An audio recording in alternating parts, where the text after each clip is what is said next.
guys, or good afternoon I should say. So as of lately, I've been getting more into dishes from other cultures. Lately it's been Indian food, Spanish food. So I decided that I wanted to start a segment where I prepare meals from other cultures pretty much. So I will be making, I'm not Spanish guys, I'm Jamaican, but don't come for me if I butcher this. Arroz con pollo, okay? It's chicken and rice. I tried it from Whole Foods, but I was like, I feel like if I make this, I can jazz it up better.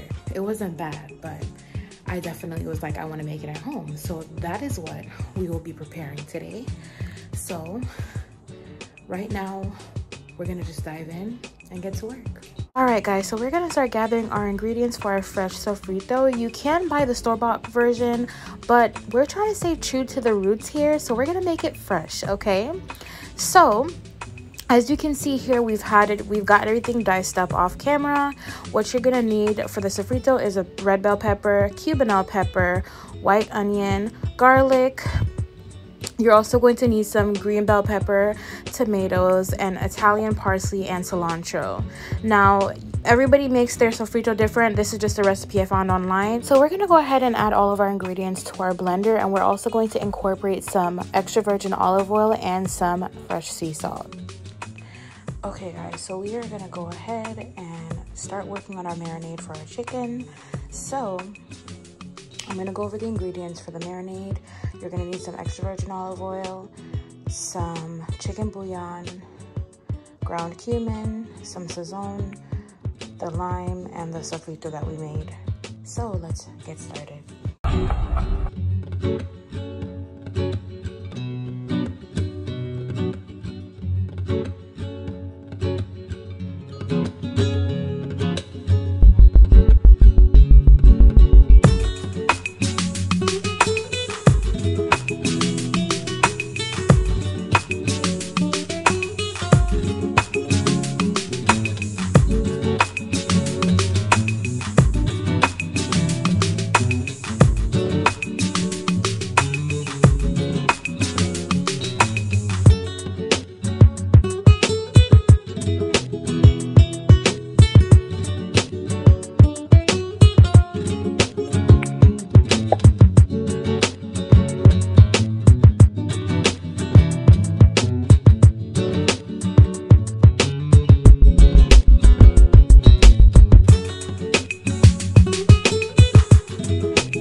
So I just wanted to show you guys how I am storing the sofrito.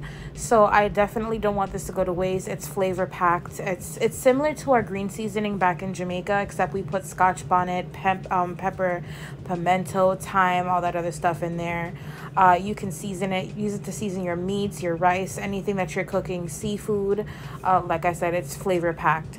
So I put some of them in ice cube trays, so I can pop those in the freezer. The rest I put in the glass container because I do have plans of using it throughout the week.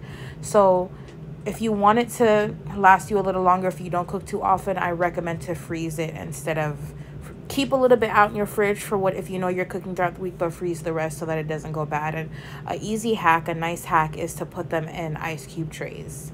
So yeah, let's jump back in. Okay, so it is chicken cooking time. So we're gonna get all of our ingredients in the pot. The first thing we're gonna do is get the chicken cooked. Of course, we got some extra virgin olive oil in the pot already heating up. We got some long grain rice. This is basmati. I still have to wash that. I got some minced garlic, onions, pepper, chicken bouillon, and some tomato paste. Everything that I use in this video down to the measurements will show on the screen, but it will also be in the description box down below as well. So no need to worry. But let's go ahead, let's get started. Let's get this chicken in the pot so that it can start to brown.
Okay guys, so as you can see, we have our rice and everything incorporated in the pot. The reason for me only adding a cup and a half of water is because of the fact that we added the tomato sauce, the marinade, and then the chicken itself is going to release water as well, which is going to help to cook the rice. So you're not going to add the typical amount of water that you would add to 2 cups of rice for it to cook.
And look, oh my god guys, I tried a little piece. Don't shoot me now. I tried a piece and it tastes so good. And I was a little worried with the seasoning that it was gonna be salty, but it's not salty whatsoever. The chicken is tender, the rice is fluffy. I made the tostones. I kind of let them cook for a little bit too long, but they're still good, they're still okay. And I made some guac. This is not my traditional guac, but I had to just work with what I have. I will leave the recipe for my traditional guacamole in the description. So we are about to plate this up, and then we're gonna do a taste test let me get my taste testers.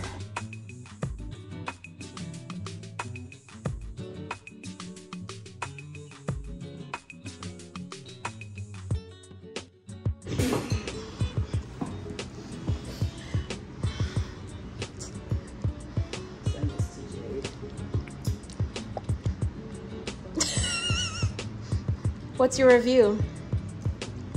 It's good? Okay, good. This one is busy taking food pics.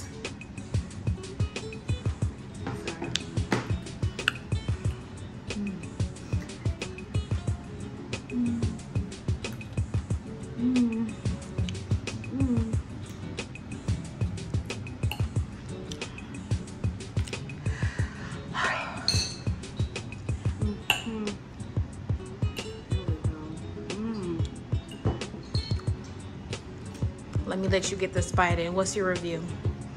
I put my foot in it, didn't I? 12 out of 10. Period. Let me flip the camera and try it myself. Okay guys, don't judge me. I know you girls looking a little rough right now, but it wouldn't be my channel if I wasn't authentic. We're not always dressed up, right? So let's go ahead and dig in. Let me try it now. Well, you know I snuck a piece earlier, but now we're gonna try the chicken and everything all together.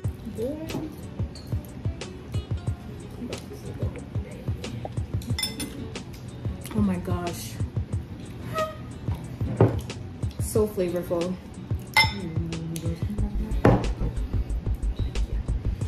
Guys, if you don't know this hack, or I'm sure people know it, I like to eat my tostones with guacamole. If you haven't tried it, y'all need to try it.